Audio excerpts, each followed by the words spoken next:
Let me say something that will probably offend some people, but being offended doesn't automatically make you right. Andrew Tate is clearly an intelligent and extremely effective communicator. I'm not going to defend him, condemn him, or pretend I know the truth about every allegation made against him. I don't. Allegations should be tested through evidence and due process, not decided by social media mobs. But if we separate the messenger from the message, there is a warning buried underneath it that society is terrified to discuss. What happens when a society becomes too feminine? Now, before somebody deliberately misunderstands what I'm saying, I am not saying women are the problem. Women are not the problem. I am talking about masculine and feminine forces, both of which exist within men and women. A healthy society needs both. Masculinity without femininity is a hammer with no understanding of what it's hitting. It becomes aggressive, authoritarian, and destructive. It produces dictators, bullies,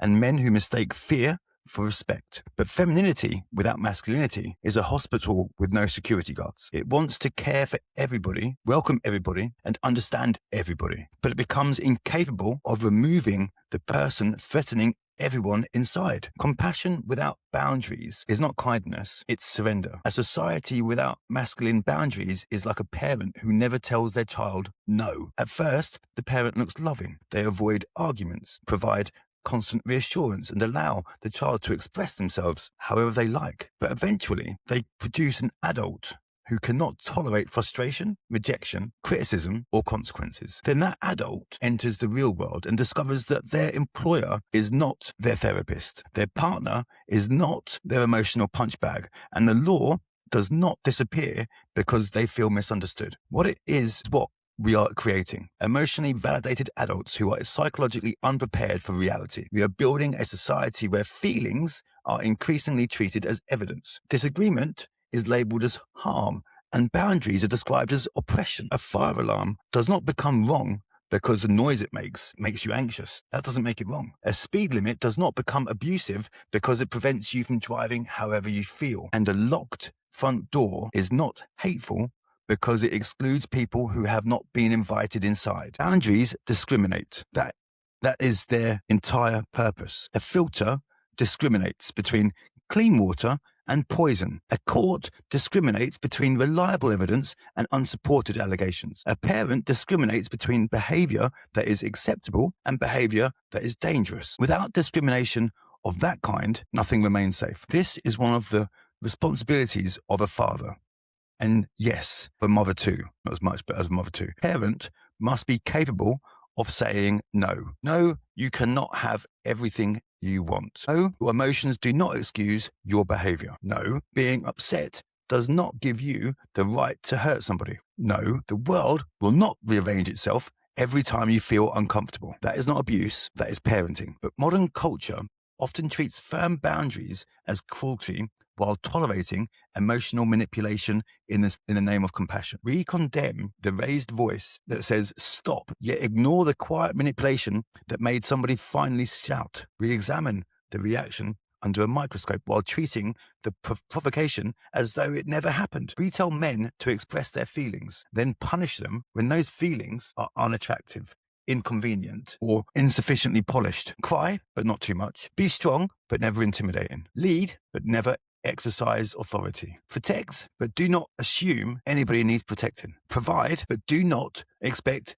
to be valued for providing. Take responsibility for everything, but do not ask for any recognition, loyalty, or respect in return. Then we wonder why so many men are switching off. They're disappearing into pornography, gaming, alcohol, drugs, anger, and isolation. They are not building relationships, creating families, or accepting responsibility because society has spent years telling them their instincts are suspicious, their masculinity is dangerous, and their contribution is replaceable. You cannot spend years dismantling the lighthouse and then blame the ships for crashing into the fucking rocks. You cannot remove the foundations from a house, decorate the walls with compassionate slogans, and call yourself surprised when the building collapses. And you cannot tell boys that masculinity is toxic throughout their childhood and then demand they suddenly become strong, responsible, and protective when adulthood arrives. Perhaps Andrew Tate become successful because he walked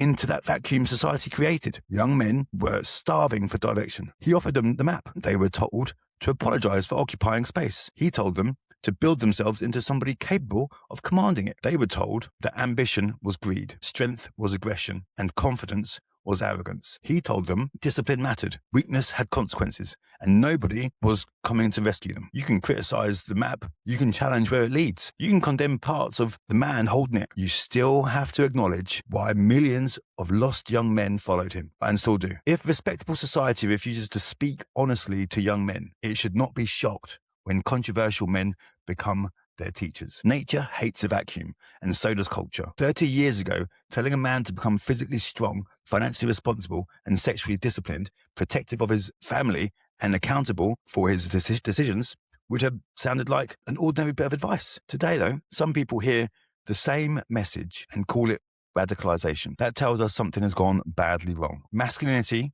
is not toxic. Toxic behavior is toxic. Violence is toxic. Manipulation is toxic.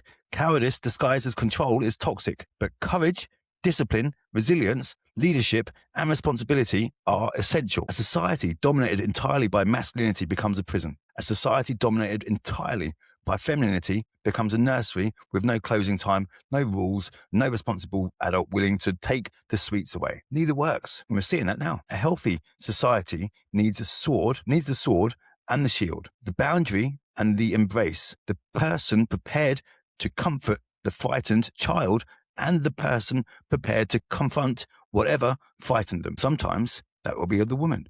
Sometimes it will be the man, because this is not really about biological sex. It is about balance. We do not need weaker men to make women stronger. We do not need silenced women to restore men's purpose. We need men capable of strength without tyranny, women capable of compassion without enabling, and children raised to understand that feelings matter, but feelings do not rule the world. Love without boundaries becomes indulgence. Authority without love becomes oppression. And society that cannot tell the difference between firmness and cruelty will eventually become too frightened to protect anything. That is the real warning. And perhaps it makes people uncomfortable because, well, beneath it all, the outrage, they know there is some truth in that. And let's be honest, most people who say they hate Andrew Tate have never actually listened to him properly. They hate the character the media has constructed from carefully selected inflammatory headlines and 10-second snippets stripped out of context. You do not know the man. You have never walked in his shoes, lived his life, or seriously examined the full range of what he has said. You have been shown what to think, handed an acceptable opinion, and rewarded for repeating it alongside everybody else. That is not independent thought. It is intellectual cowardice disguised as moral certainty. You do not have to admire Andrew Tate, agree with him, or defend him, but at least have the courage to investigate, question, and form your own opinion before joining the crowd that was too frightened to think for itself. And here's one final thought for you. Might be uncomfortable, might be an uncomfortable question, but let's go. Why does free speech appear to have favorites? People can be arrested over a tweet, investigated over a political speech, or placed in handcuffs for words connected to Palestine. Yet people can abuse me online, spread rubbish about me, and attempt to destroy my reputation. And apparently that's simply freedom of speech, freedom of expression. People can call Andrew Tate every name imaginable, publish the ugliest of allegations as though they were proven facts, and encourage millions to despise him. But that is considered acceptable because he is an approved target. So where is the consistent principle? Either words cause harm or they don't. Either online abuse matters or it does not. You cannot claim speech is dangerous when it challenges the establishment, but then harmless when it attacks somebody the establishment dislikes. Of course, criticism is lawful, and not every insult is a criminal offence. But the apparent selectivity creates a legitimate question. Are we protecting people from genuinely threatening speech, or policing opinions according to who is speaking, who is being targeted, and whether the politics are socially approved? Because if freedom of speech only protects fashionable opinions and approved victims, it is not freedom at all. It is permission. Just a thought for you sheeple out there. Just a thought.